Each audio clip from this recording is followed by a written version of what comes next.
committee, Constitutional Review Commission, Yes, was is provided define the constitution every 10 years. Why? Twalekamu provision is exactly solved at this time. Twakakola constitution is meka. Eyakyenda mu etaano. Eyankaga musanvu, eyankaga mukaaga, eyankaga mu ebiri. Ebyo ggwanga ki? Teri constitution etamaliriza kintu. Constitution ya Uganda erina byateekamu ebiri temporary. Because of our experience. Kakati abasajja abagezi bambabaza we bakukubiranga. Tibakukoliranga akalipo nga bagolese ebibi ebya federal. Abagala multi-party eddewo balese ebyabo. Where do you stop NRM from bringing buli muntu muwanulirayo kyayagala. Buli omu alese kyayagala. So the moment you submit your political proposals, you've lost. You've lost it. Why? Because you cannot tell others not to submit theirs. Ngabwolese abo bebali bambabazi nti akuteeka mu kakunizo. Abaganda bateekawo n'akakiiko ka constitution, Uganda Constitutional Committee nga kakulirwa omugenzi Namuguzi Kateregga ndozi abawako ne ku ssente ne baleeta n'etteeka mu CA n'atamanyi Lungereza ajja kwogera ng'olwo abataka bagenda mu CA kiri open ne atmosphere nnungi nnyo. Omulangira Nakibinga Kakungulu yayita Muhammad Mayanja n'ayita omukyala omulala naye yali musiraamu n'ayita ne Namuguzi Kateregga nti mulekerewo omu ku mmwe. Oli n'agamba Muhammad Mayanja n'agamba nti nze abavuka bagenda kumpa. Namuguzi Kateregga n'agamba ffe abataka twenda tugenda kuyitamu. Museveni atuwadde ssente. N'abagamba nti kale constitution tujja gijjamu abasiraamu bameka n'abakiina ne bafuluma ziwa yabawangula equation. Bali basiraamu basatu balwanira constituency emu buli omu ate yegererya. Nze nagenda wasabasa Kabaka ne mugamba era kibuulya n'abantu omwana omugezi namugamba nti kakati gwe ne mukwano gwo osimbyewo abantu nti ba federal baagala federal singa banaabakuba bonna onooba okyaddamu mugamba nti waliwo ababyagala kuba ayinza okusimbako omuntu ebakuba ababo bonna bameka aba federal abayitamu. N'agamba yali agenda n'alanda n'agasina gwe nsimbyewo namuga tasobola. You have the resources. Bwe babakuluwaliza entwe 12 bonna ne babakuba.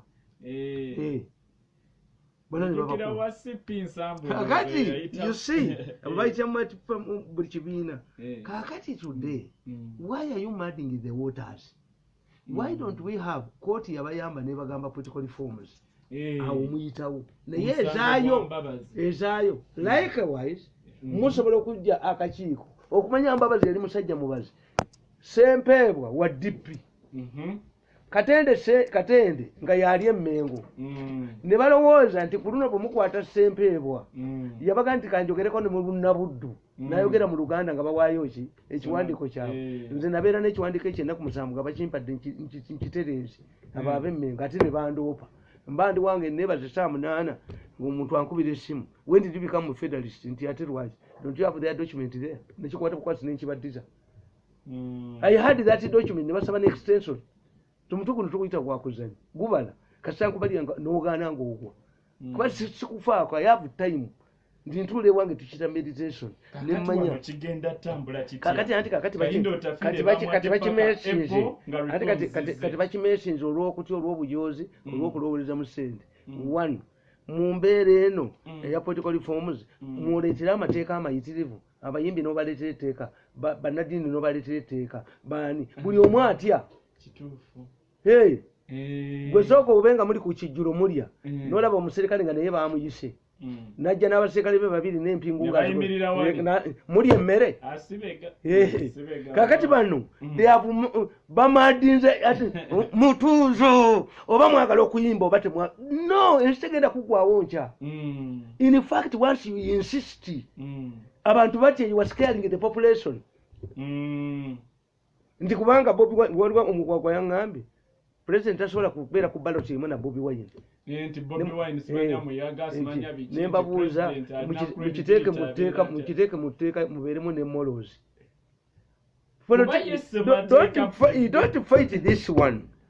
nti sirwanyisa Lukwago mu Kampala mbagamba bugambi nti what did the framers want to achieve bwe bagamba nti Kampala abeere interested the central government bayagala afugibwe central government ekitegeeza atali mwetegefu kwambala hijabu tagenda mu university Mbale kubanga amateeka g'Embale bye galagira tosobola gendayo nga tobitadde mu kitiibwa ngakati gwe musajja musiraamu n'ogenda ku ssomero n'osanga ng'essomero ku ddala tekuliko pooka gwe n'ogaa nti babafumbira yeeyaabwe tetufumba embizi esefulya size ezimu muteerawo ki kakati I cannot fight Lukwago kati bo basanyufu nnyo nti Latifu Ssebaggala ajja mu Kampala akubagane nani temufunamu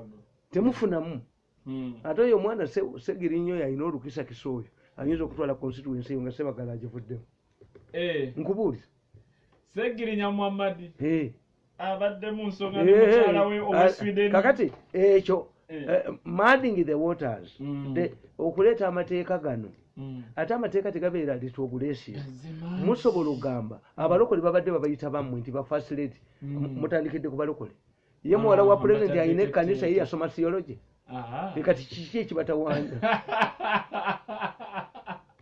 ekibatawanya n'abalokole secondly a law cannot be retrogressive oba buyingo talina diguli teridda mabega olwo abayingira getteekanize bazifune this is what they do a law cannot be retrogressive ky'oba olaba nti Anglican Church baakugamba nti tukomye ku nkooyo oyo teri archbishop atalina diguli teri bishop atalina diguli tukomye kwono naye bano mutuuze alowooza mbwe etteeka lijja kudda emabega bano bayimbi olede etteeka libasanzeemu abapya be balina okutandikira eryo ekyo nakigamba mutani wa Ben president yagenda eruziro eyo n'asanga akatale akali mu luguudo nga kali mu road reserve n'akawa amabaati 400 president kakati mutani wa Ben ne bamutaputira nti ate akatale akaliyirigo ate oyinza okukawa amabaati nemuga gwe yakugobye edda Museveni mugezi nnyo bayingirawo batya mu road reserve bano baali luddawa yabawadde akatale mu kazimbe he provided a contradiction to solve a problem mutani wa Ben nemuga bagenda kugobera bamugoba ono abawadde amabaati gwomusinga okutegeera talina balooya be yekyo that is a political decision yakimanyi nti abayinula baali luddawa kyenabagambye kyamale nakirabako nekawempe wali ku katale ka Kinyata kali mu roadi ne president yajja n'abaweereza newazana bagulidde bugulize katale kapya naye nayo yabawa amabaati weyaweyayo kyenabagamba nti mmwe toyinza kusanga konto mu nkozeseeko nga ziri wansi wa mufaliso gwa bebe omulenzi gumusula naye mu katanda noga nti yazikozesa ku maama we wabeerawo omunene wabeera wakolaki omunene kakati oyinza kuŋŋamba nti Ntaganda yaguza yinula olusaalu ebbiliyoni ezi tebakola due diligence oyo Ntaganda ndoyinza ogenda mu kooti n'ovunaana Ntaganda mulamuzi kyali kikkiriza nti oswamp belongs to government nemba yenanyini swamp yinula negula olusaalu nti oyo Ntaganda Ntaganda baby akozesa kondomu mulala wali bamumanyi olunaku lumu omuli mulaba nga badduse kati ebyo bye bibatiisa nti bibatiisa kuba bibakwatako bibatiisa kuba bikola ki bajja basome akatabo kange kano again at Crossroads mulimu ebbaluwa nnya ezashapinga politics wa Uganda nti oli yagamba Bishop Werambezi yagamba Kiwanuka nti weefiirize kuba buli kikolebwa kyonna kyali kyakujja Kiwanuka mu buyinza weefiirize ku lw'eggwanga kati na bano bejjewo mpolampola ku stage kakoza mutali tekyali amumanyi kubanga amateeka tuwulira eri ettaka likoma tuwulira amateeka nabagaye nti omusajja omu yawandiika Germany n'agamba nti basooka kutwala Abayudaaya saali mu Yudaaya ne basaako abakomunisiti saafaayo ne banona Abakristaayo saafaayo naye n'Abakatoliki baabatwala kakati ife ekyokukyembabuuza nti all of these liberties zibadde mu myaka 32 nga zezikuuma president lwaki kapeti ate mugizingazinga bo bennyini bamutuuza abo ne gurupu yaabwe y'abamafia yeetidde kyobala ffe tetugiwagira aikanoti yataka Bobi Wine for what? Bobi Wine ayinaki mwe mufudde kyali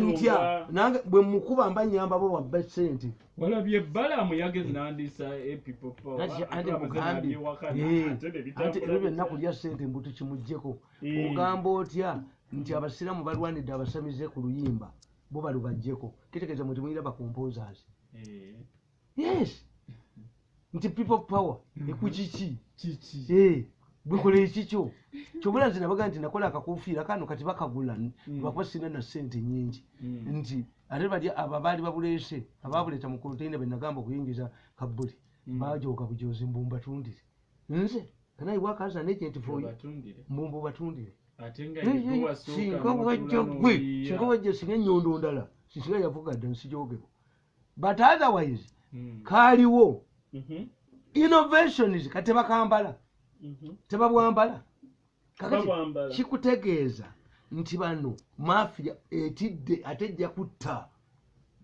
once you panic notya otta tujja kulaba ate balyoke bakwata omulambo baguyise n'atali musiramu bajja muteekamu abavubuka bwe badduka helicopters baddusa bajja ku Serena they will be tempted to kill people they are panicking they have acquired a lot of nze ekinnuma kuwonoona president nti azzeeyo kuwami ku Obote nti wati tuku Museveni mu nseko Obote teyalondebwa Obote baga nti agenda muri kwesimbalira tyagenda nakawa Obote did not stand anywhere Obote yagamba I cannot be like my brother Semogerere who wants to be a Kombola chief as well as a Muluka chief talina bwe yayimirira naga nti whoever voted the UPC voted the Obote nga bwe tubala obululu obwava mu babaka ba UPC DP yali basinze wano mani wano vote nebo bakosa general mandaling Apache East Apache West Apache North East kati ate ekibye eki kirimu nti odda waggulu n'ofuuka kitengejja nti abaka ba parliament bajja kuteeka mu ssente babbe ali mu eyitemu naye nga ku ground toliyo akabiriti bakakoleza twetegeere ekyo bulaba nti revolution ziba gundi zitta nnyo kubanga olete obeera waggulu nga population yate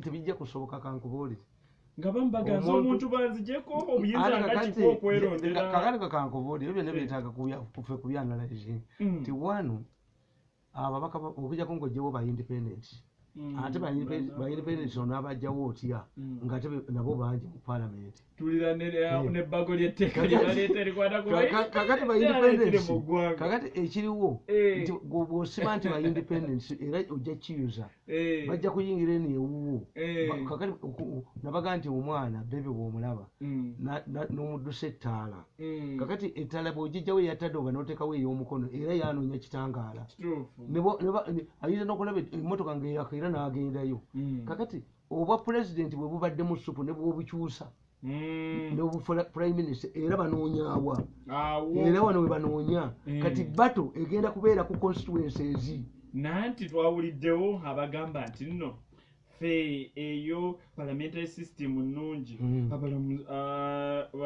ba returning officer bajjanga tulangirira bulangirizi ffe tugende tumalirize kiri bali bagenda mu kooti ebinaddirira nungi omanyi bakonfusinga ebintu bibiri bakonfusinga ekiri e South Africa South Africa bagiyita presentation bagiyita batya eno bagiyita nti buli kibiina kifuna abaka ba parliament okusinza ku percentage yakyo mwena mubeera accommodated bategeera nti abazungu ba minority mbamu bagiddemu ddala ne baleeta bagiyita batya representation something like that nekisembeyo representation kakati bano what they don't know nti oledde twavaayo ne tudda mu kino okudda mu kino si kibi process atmosphere kijja mukkiriza ekyokubiri Museveni ekyamutwala mu nsiko ye system gye mwagala omuzzaamu eri kyembagamba nti abamulala yalikoze eki kubanga Obote yatya okukifuula parliamentary nti prime minister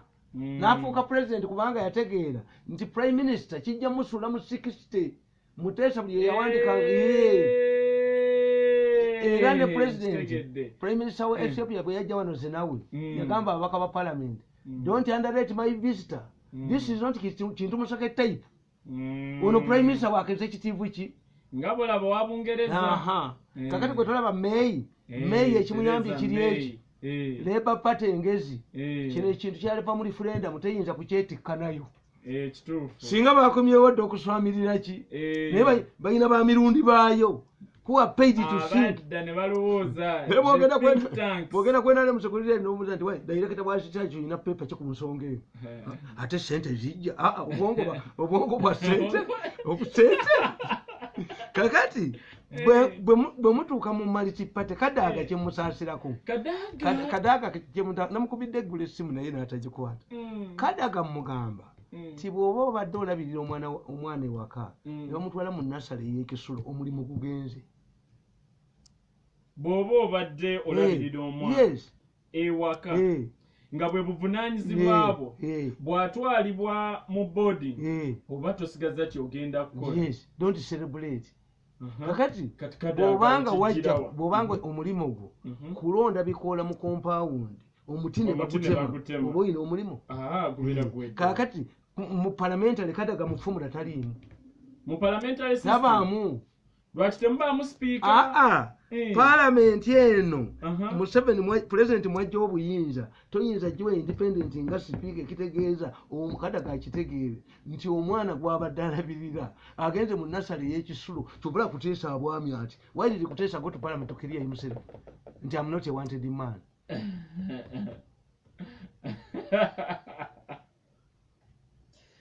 bino nga binyuma kati mumbeere nze kyovola bantu bano abaana nabagamba abaana bano timwali batuufu sali in political science we don't carry excess baggage if you are not going to be part of my future plans sikuinvestingamu no ngambye ngenze kusoma PhD kakati bwogale tojja kunsangawo mpasa kufulu bwe togenda kubeera future ki nti nakubidde abo abaabukedde essimu ne mbagamba nti basajjamu muli babinyo kati lutaaya mumukubidde ki naye ate lutaaya walabye mukazi we tamuli kulusegere mwamange namato kubanga lutaaya ekimusomya kufuuka MP singa ono tagenda kubeera paati ya bwe MP tewali mulabyeyo naye amanyi is part of oba embarrassment oba ki we are together with my husband mubeererawo ate nze bwe nalabye mu byeyannyonnyodde nalabyemu yanoonya combination ya A-level nibe yalifunye emyenda gyonna n'afunamu subject ezimutwala wa kubanga ekyakubya akatongole ono okumugjayo yakola A-level mu subject mwe yafuna omwenda nga yali kyakizibwa kukola ki era waliwo wano omuntu omu yakyogenda mu parliament okumwapuruvinga lwaki yafuna pass degree oba pass degree takola masters ate yenga hajirina ate ngajina ate pass degree so byonna biri wano ebintu biri Kadaga wano kwigamba ye agenda kikwata atya tamali wakati nga bakuleetera reforms zoyina gwokolako nga mu future plans zaabwe tobeere nga bazireeta tegere ntafiikyalinga kwe kuteekawo deadline by April ntandise okitegeera kati omuzannyo nga nze abaana bano bagaa nti nedda mwali batuufu nze Nigeria Museveni sisobola bawagira ku bintu byammwe byemukola era mu busiru bwammwe nali nja batta kulowooza nti bajja kunfuga eyo fomula mugigamba mwavu tewajjirya gavumenti yonna muntu personality yes kakati ne mbategeera bye babala byonna nga balowooza nti waliwo yajoga ennyo alowooza nti ajja kufuga eggwanga naye Katonda amutuyambyeko kati ayinvestinze mu real estate ndowooza obujozi bunaamuggwamu kuba afunye siteeke mu ggwanga muno manye obujozi bukuggwamu ebibyo babyokya moment you have a stake ekyokuli kyogenda oli muggwamu mpolampola ndowooza n'obuvubuka bumuggwemu nze nabatundira nga butundizibwemu nze sijjanga kukola mu government. It took the president 3 days to convince me lwakitula Amiri yananegayire nimwe nti omutwe gwange tekukolangako mu government. Manyidde byange independent. Yes. Kati aba bana bali bambalya mu group gyojoga. Fe tuli nembonye akatabo kambonye wakasomye kakabana kyobe. Bwaba muwala wo omujja y'omusajja obusungu bwalina. Yakubye dayana namo byayabya na baba nabo n'ababyayabya. Ekyakadaaga kino kiggwera wa anti nkugambye ti mu 2016 kana akatabo nakuwandikira nenkugamba nti parliament the biggest blunder for the government made was to retain Rebecca Kadaga as a speaker. The battle to remove Kadaga was poorly planned. First, the planners wrongly believed that Kadaga would lose her parliamentary seat, which did not materialize. Second, Sam Kutesa did not react to accusations that he was eyeing the speakership. Having been elected president of the United Nations General Assembly, Kutesa would have resigned from active politics because serving as foreign affairs minister was untenable. However, there were very few options for him. In Africa, status is reflected in the political office you have. Secondly, Africa does not regard lobbyists highly as it is in the case in USA. Other options would include the vice president, prime minister, and speakership. This is why the reports were taken seriously. But Kadaga knew the difference between political status and political power. Kadaga, as a speaker, here is one of the pillars of the state, which is parliament. She controls her own budget, and she is free compared to the vice president, who doesn't have such a privileges. Therefore, Kadaga could not accept any other appointment. The planners failed to understand other undercurrent forces at play. Kadaga went primitive and played the tribal card. She confronted the first family, accusing it of trying to grab everything in the government. Furthermore, the anti-Kadaga forces failed to undermine her using her poor health background, pointing to her health and that she was sick. She could not work because sickness is human. In fact, if it won her more supporters, finally, it seems there are very other forces, underground forces at play. Take, for example, attempts to defeat Nantaba and Amelia Chambard that flopped. Even the Vice President Chiwanoka Sekandi flopped. His political enemies had written his obituary. However, Sekandi survived an opposition assault in Masaka. All of the other NRM candidates in Masaka district were trounced by the opposition. In my opinion, the opposition calculation was that Sekandi's defeat would create a vacancy which Museveni would have used to appoint Kadaga as vice president and to enable Kutesa take it to the speakership. Kakati, oh no, bamulwanyisa ne bamulemwa. Kadaga omusota bw'okukubako omuggo nekubulira mu nyumba obusungu bwe gubeera nagwo olanya naye bamukozesaako yakima empapula zaki za mukama we zokka naye ne bamuleka mu bbanga. So this is how NRM lost control over parliament.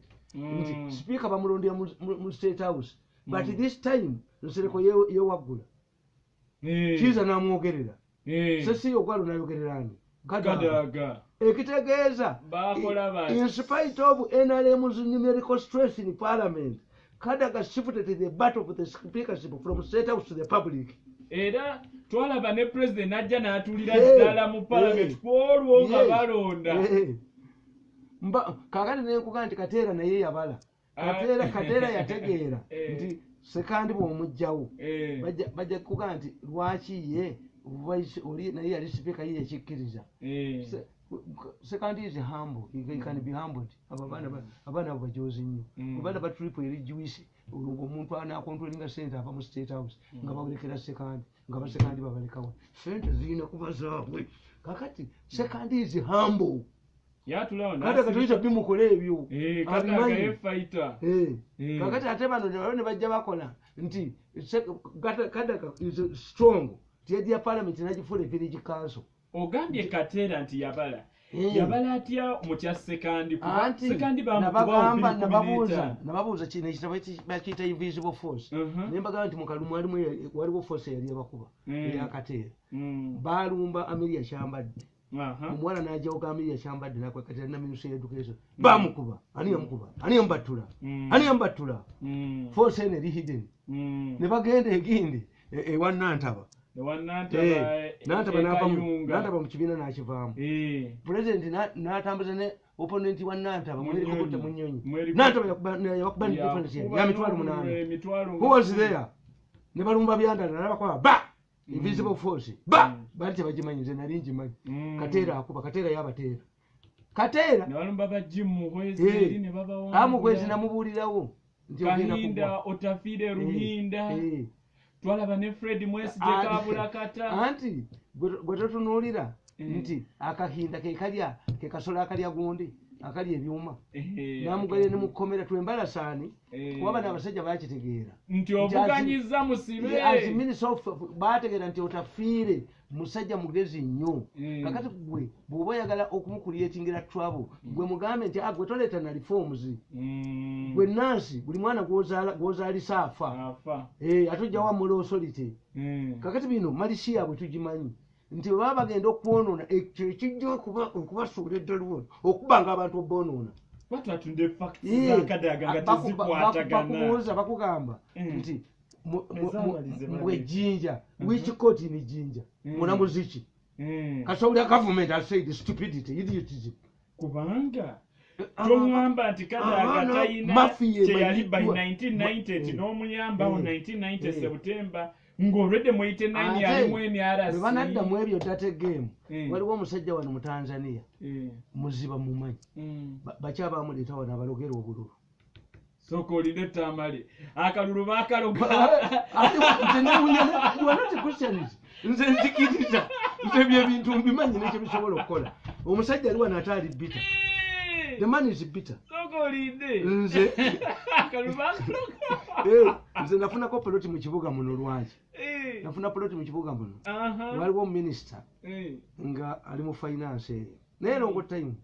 Kakati muteeke amazzi muteeke ebbaasi oba ebbaafu giteekemu amazzi giteeke wansi w'ekitanda kyo. Omuzimu tekusala nnyanja. Omwana wange gwamuzukulu wange gondi lwaki tekumbuulira mutwe we guli. Ebyo ebintu oba tobimanyi. That's why me am knowledgeable about those things. Nti eddogo tebaliseera bw'olaba omulogo akusaba emiliyoni talina eddogo teriseerebwa. Eddogo liba lya 10 kale bw'oba tobimanyiza anti yagendako baamulabako bano abaana bagezi nnyo baamulabako eri nga alambula egundi lyewaabwe Bukenya baamulaga nga ava mu ssabo. Yes olwo bakutwala nedda bannange don't behave maligning people nyezo benyondo nenkwasirawo you killed my political career and you come onkubi ojeko program zange nti ajeto nalinge kutumuleni naye kuba nkwasa omutwe kakati no ne bwaba mukazi n'omukwata n'omusajja tomukuba kumutta muleka agende maligning people tekine songa maligning people ndikuba yakala ekifo kye bajja basuulira bikabala ba Kadaga amaze okubakolera bye beetaaga kocho okufulumya ekisaawe aba takukyaye kakati Kadaga mu formula yaabwe bw'oleeta kino taliimu naye having been a speaker there are many things she can do gundi ng'alina omulimu ono gundi singa tebamujja wano gundi kazibe kumubbiramu ssente specials the international gundi bodies zosobola okutwalamu omuntu nze nasomesanga mu Europe nebantekako ne bani okutambula nalweisa mpita mpe ssente of all people nalweisa If I don't have money for treatment, do I have money to look after my children? Who has caused this? Mzee agambye ojje nkuwe miliyoni abiri nga muoli gwali mu office ali ntwala endo mwana muleke kutujoga people are obusungu obuli wano. That's why this man vomits ono Bawanakyove nkugaye nti Bawanakyove one bayinza kubanga bayakwana nebba two obanga naye akkiriziganya nebba nga lutaya bwe yatudde nani ne mukyalo enamato olaba kusaasira bwe bamubete yeto public yadete wakira akasiri automatically muleke kukyogera abantu wadda mugundi mu helicopter bwajja bwakubese bwalwanyisa gundi nabaga nti mujja kudduka bwe ate nze nabagamba nti nga sinalaba yoyo bamudefending bali babadde akola nabo anti mu community yaabwe bamutamu era nkirabye mu monitor bamuzimbiriza community eyo girabyeko asola bamuwala wo nga zokuziika yekka aba government sirabye tewali bamutamwa akajanja kamuyitirira singa besasa abantu badisigize akajanja gundi embwa yakabaka tulya nayo yagambye tombulira nti yogera ne president embwa yakabaka tulya nayo kulujulira embwa yakabaka bosomola sabalizo wase kanisa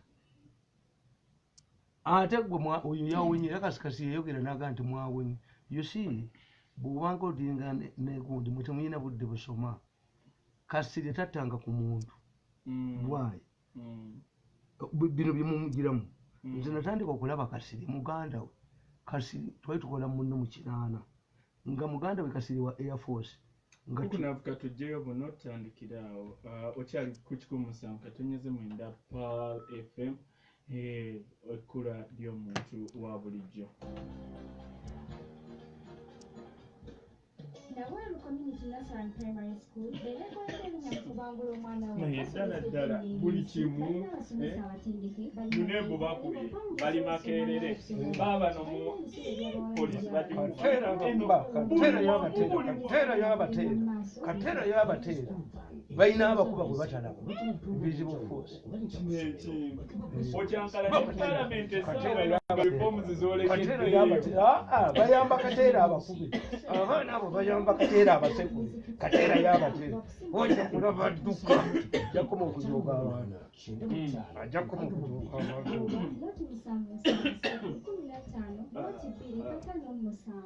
abantu batandike okudawutinga credibility y'ebibuuzo ebifulumizibwa katera yabatera ekyo buli bwe banaateeka ejjo bajja bba buli bajja omutuba bamukube buli bajja omutuba bamukube buli bajja omutuba bamukube ensi yabakyawo kujoga abantu nakulowooza nti sente zaabwe bokka okulowooza nti bokkabalina abalala mbwa abalala mbwa abalala tebabeera wali sente balina kukola bukozi mirimu nakufumbira balya abalya bw'otunuulira buli kimu olaba buli kintu kitaaguuse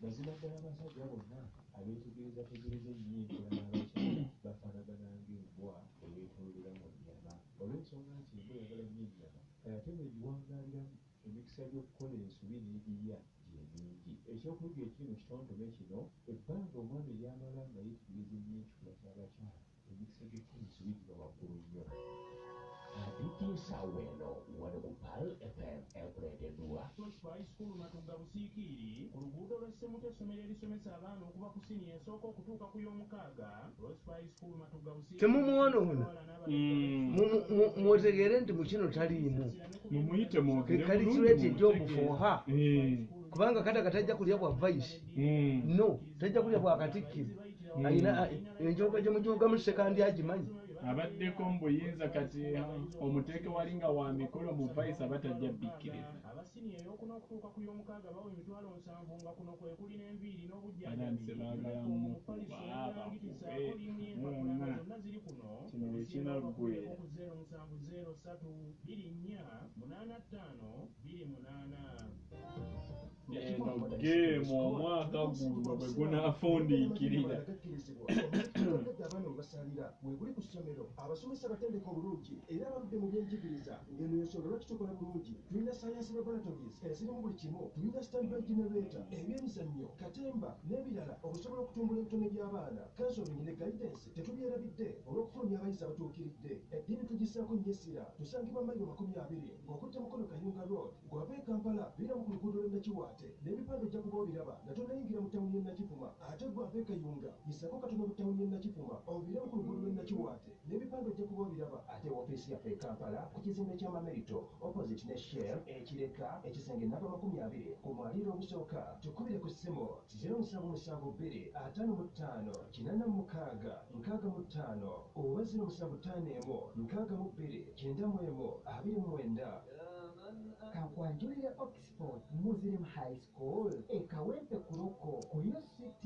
Europe ssomero lyadde ne boarding ate n'ekyenjawulo bafunye administrates mukuddala basambisa amagulu abiri mu byeddiini ne mu byensi beekansa bagaba half bursaries ebyemizannyo ne music biteekebwako nnyo essira balina labalatole ku ssomero ne kompyuta laabu nga ne sayansi laabu naye tugibuusa maaso okuwandika abayizi abapya kugendera ddala mu maaso ku ssomero okuva ku siniya esooka okutuuka ku siniya ey'omukaaga bakubire ku 0782 oba 0774 Oxford Muslim High School kyekyokuddibwamu kyo.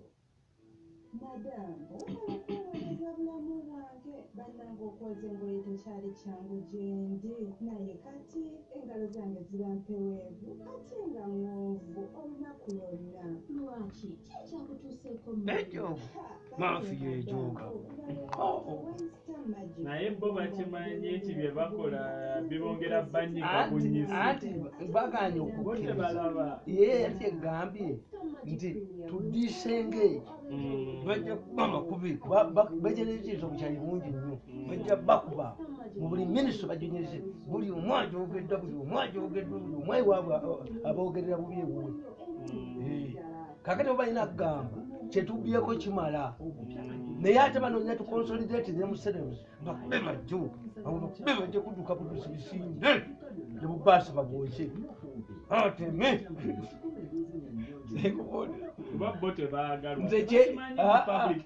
nze kyekinyiiza Museveni naye kukkiriza katuddeyo ow'omuwuliriza owakiko musanvu ez'eddakiika nga 18 omukuku baddewo ensonga anti badde mbagamba nti Kasirye ye waatirale owa infant wakuba essasi ono waatirale ayinoona akuba bintu by'amaanyi twakita n'agyokya ate mugezi nnyo ye yaba provoked nange nakubako loole endabirwamu nga bagitaddeko tamala emirundi ajja kubaayo kuba endabirwamu mu maaso nebagibuukamu ne badduka olanga nze gwe idiots you jump on my name agegenja president Museveni namusanga wa Brian White last Saturday nagamba naga South Africa nawe nemuga gwe tovuma kubanga oluyimba lwakali wiki luyimbe oyayo amwadima yalinga nembu bakagoze kanjoge kajja gwambatemu paka bentu bajasi ndioganyiza abantu kubanga abaana bose banyo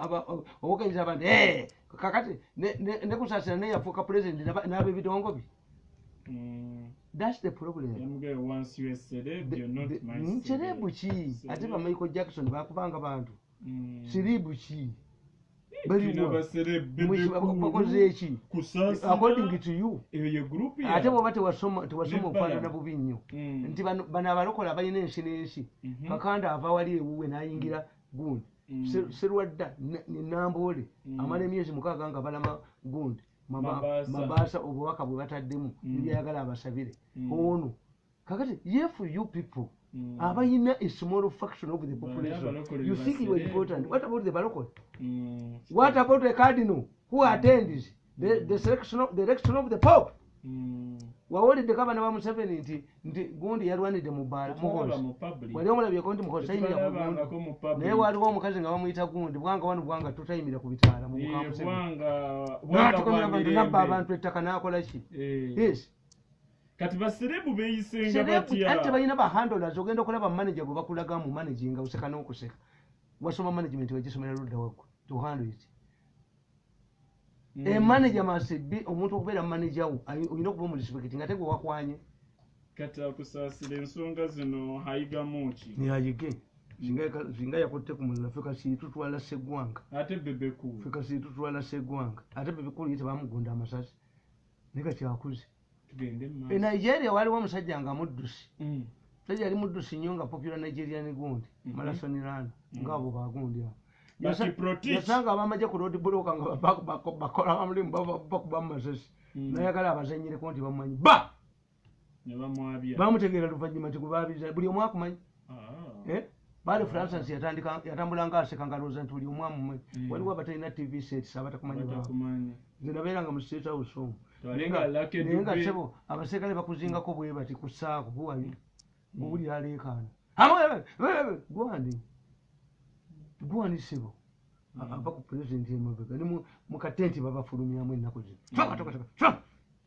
abbiremu aba waliwo chairman gwe baatulugunya yajja omukwata mu ngalo ne bamusaayo nga mutunuulire najja waatudde adde mu katenti ne bamuyolerawo naye ng'omusajja takkuta naye aba yabafunyeko intelligence nti oli mubi Museveni olowooza nti mukatenti ye tatunuuliramu atunuuliramu bwe mubamu owabba mukwatamanyi atunula bwati namanya bali mu katenti ke naye nti oyo ani oyo chairman bamubunya emiwabo gwe tokkiririza fe abannabuddu ne bwe mba ndi wano nyinza okgenda mu ofiisi y'omuntu naŋŋamba nti weekweke ajja saagala akulabe oba omuntu akulaba mu ddakiika 3 noweza eddakiika 45 tambula ogende mu ofiisi munda mulimu atayagala kukolaki tayagala mumanyagane have sense naye nawandika mu katabo kano akaliko byandala ate kati bakanoonya okukamata oba mulimu ki nakugamba nakawandiika ddi nenkubuulya abaana abo bwe bakola dated 15 April 2012 nakugamba the mafia group in government is driven by 2 things. One, the reason like the ancient Kalamajongo, who wrongly believed that all the cows in the world belong to them. Our mafia group wrongly believes that all of the money in Uganda belongs to them. Secondly, they know that the democratic politics rotates around the name and the money. They decided to steal everything to create ruling families in Uganda. Even if you are an NRM supporter, they steal the little you have, so that you become dependent on their handouts. Others should go to them for financial assistance and financial handouts.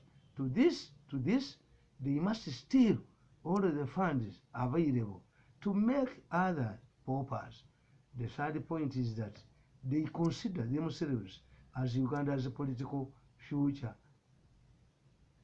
as Uganda's political fathers, since they have established a wide network in government. Whenever they see somebody appointed, they claim responsibility.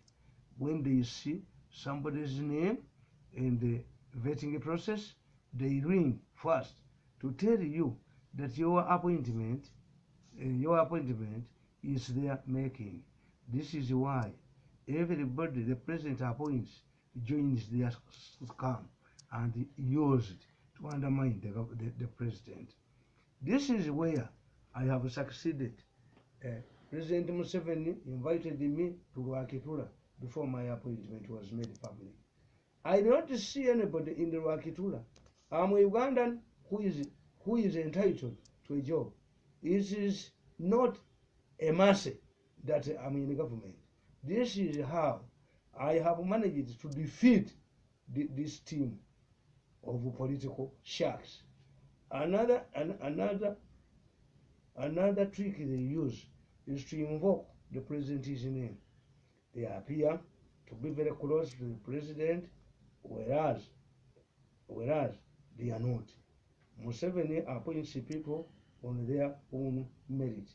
This is what explains why reports this way people like Grace Akulo fell into the net of these anti-Museveni forces. They also deceive their victims that they will make the next government that working for Museveni, who in the first place identified you and gave you responsibility, and therefore you should work for him, you end up working for them. The mafia gang in the government is therefore driven by money. Ono omwana agenda okulaba ono mwana tumwebaza agenda okulaba mu katabo kano by mistake tateekamu ebiwandiiko ebikwata ku government printers. Government printer yali ene entebe yalina poloti eziri prime nnya nzijukira poloti ezali bali bagenda okutunda omusajja musange bamusiba ne mukomera kakati agenda okasoma nga documents zonna communication njirina nakakamulwanyise natuula embaale natuuza meeting nkakuteera nkukubye bwana nkukubye ekitabo ekiwandiise kati wekituula eno bagiyita kabulifeezo omu abasigadde kutta munne kyafulumye ekikiriwo kwekiri ku market bakiyita bati nkugambye nti from stinking poverty to top list. Ani yali mu stinking poverty, ani yali omwavulu kyolo nti kipe soko kireke ekyogo libako welikoma. So therefore kakati kakoza mutale abantu bano tebakunoonya gy'oli era njagala okubabuulira nti parliament eno ejja ekumi ojja okulaba engumi ezigirimu anti ne Besigye ajja kujja n'embaba zakomeo kati weetaaga kwesimba olabe engumi mugenda kulaba engumi mu parliament mugenda kulaba embawuko bwenyooka mu kalulu ka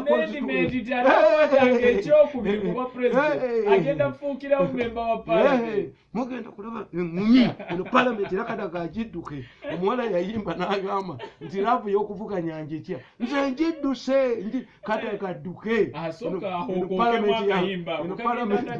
eno laavu ey'okuvuganya njekya njidduse engumi embooka egenda okubeera mu constituency wano temukiraba mukulema libagambuzi nga gemutandike gemunoonyezaamu akalulu kuba kaakati oba president buvuddewo bategenda kuba mu constituency zino bakreatinze nyingi abaka bagera mu bitaano ate nga parliament era president ajja kulwana nayo kubanga oyinza okubanga owangudde olina entebe 5 zosinza banno kakati bayisa lukwe nti 5 gagenda sente n'ojjayo 5 gagenda kudduka kuba gakuddukako muyiika kati sipiika wa parliament eyo tayinza kubakadaga. Nawuliddeko ng'aba opposition bagenda tugenda mu primaries nalemu tugenda kwewandiisa mu yellow book tukugambye naffe abamu tuyitireeyo nekibiteeyo okujjako nga mugambye ti omuntu agenda mu kamyufu ne bamuwangulirayo tasobola kwesimba nga independent. Naye ate bwe bamala okuyitawo ba independent mukola nabo gavumenti mukola nabo gundi Kasolo minisita wabula wenaali mugwe yavuganya naye ye tebamanyi na gyali nebyo selfishness naye mugitungulemu nti omuntu akagendemu ate ba independent tebasobola kukkiriza kuvaawo. Apaana omanyi mwakalu mutalagenanga mukalu takamanyi oyinza okuba nga mulina eggombololeezi nnya naye nga mulimu eggombolola emu omuli abantu geti data zekye nabakubira ne babba nakozesa data namanya tulina eggombola 7 eggombolola 7 ezimu ziri sparsely populated mulimu ensalo nnyingi ng'eggombola ngezi 3 bwozikwata n'ozinyweza baliyo ba John Board teekayo resources ntono you'll join them after nti bajja kujja kati bagamba mu Kampala muno waliwo omuluka bagwawa tikasobola okuwangula ogwo mulimu omuluka muno mu kibuga tikasobola okuwangula ogwo oba meeyo oba weyingidde so you use data kwata data genda ku ground noonyereza kakati ebyo byonna nze mbabuulira nti Abaganda bagamba nti ekinaakulya ogoba kijja bano abavubuka bajoze buli muntu buli ministry mafia egijoze buli akoze nabange ogeddwa buli level nti mumbadde mugamba nabaga nti bali tribal they are not tribal mbonye muki ono gundi ono musajja gwe bayitaani ono minister of finance Bahati yakoze ali ewaabwe mu nsangi zino tetera kulabika ng'erimu abantu ng'emitwalo 5 wagirabyeko mu new vision tebasobola giteekamu naye nga yabeerawo ku lwa gavumenti mu paalamenti na daily basis si wa gurupu yaabwe beetemamu nkubuulira anti omanyi naye muvubuka ngabo nabeeta namugamba nti gwe tolikwata kintu na kimu pulezidenti okuva lwe yakuwa ennyonyi n'ogenderamu ewa Kabira bukyali minisita tuli be bakuba bennyini booli nabo kaakati naye omukuku nabo nga tusigazaayo akaseera katono UNEB esobola kwetereeza etya mu bbanga lino ekifaananyi abantu tebalina nedda UNEB ono gwe bagobamu nga bwe bagoba omusajja omukulu oli Bukenya buli kyebakanya mu kibawe nze wange nedda buli kyebakanya mu kibawe bwe bakulwanyisa nedda kibawe nze wange nina odi eri bweti nze mpandiika bitabo byange nsoma bitabo byange nazze n'omugaati oba emigaati 2 omuzzukulu n'akaaba bagumu waguliye tankabirira ate tunamuwaki ku makya anti gwe nguleesedde okunkolako olutalo nonkolako olutalotukutayizeeko tayimu tugubeere gwatya ono omusajja ali mu UNEB gwe bagoba nedda kibawe ekintu kyabwe mu education bankada bani bagenze mu kibawe buli kibakanye kyonna mu kibawe omugaati mugubawe ate yo makerere eteredde anti ne makerere era ntalo ziriyo speak over nti ono nuwangwe alowooza okugoba banne asirisani oyinza kanti waliwo omuzikiti ogutali mwazini ne makerere ng'erudde ng'eri factor profesa nawangwe anamala okugisirisa etambule nga bw'ayagala buli we bajja omutwe babba abantu babayiga baabo bazze babba kateera yabateera singa tetubane musajja Peter libulako kalongo singa tetulina kateera atuteerera ku baana bano baba singa bamiria tebakyali mu paalamenti singa bagundi nantaba tekyali mu paalamenti siibula Alhaji Abdusalaam Aljaliru kino bayingiddewo nti nakwata tenda yakutwala abantu wa Lubalula byonna bibaleme naye gwe wamutestingako Lubalula ate nze mwetaaga waliwo yaŋŋamba mu nga tolutangako omuntu nemuga nti ate kakati ewatali musota oyinza okuŋga nti nga tolutanga ku musota nze Lubalula owange ali nakyo batugema mu byogero naye ate nze kakati mbagamba Lubalula paalamenti etuula omutima guli settled kyobola abasajja mu mukyalo bazaala abaana 20 ye muwogo we waali ku weekend wano yeetaaga 3,000 gonoonyeza emiliyoni agula omuzigo omuganda mukene wa 5 n'emmere yagirina n'enku yavudde nazo mu musiri gw'emmwanyi empale agenda kugisufulundula bugundi kakati ategende kalagala anywa omwenge kakati gwonoonya miliyoni anoonya 10,000 kyova olaba kiragambye katutandika nti gwe olaba omusajja akubye omwana we n'amutta lwa nusu 10 3,000 zimala weekend omukukunavu bwe tuva wano oddako weekend oddako kati naawe buuza nze ate nina obudde nnyo obugenda ku mbaga obugenda luddawa otugambye amukuziiko nobakubagiza bukubagiza yewova wano kati ogenda kukola ki wetuga nti omukukunavu bw'avako netuulyako ewaka nange waliwo lwentula ewaka mwekibagana okubeera ewaka bwavu mbeere bulungi mweraba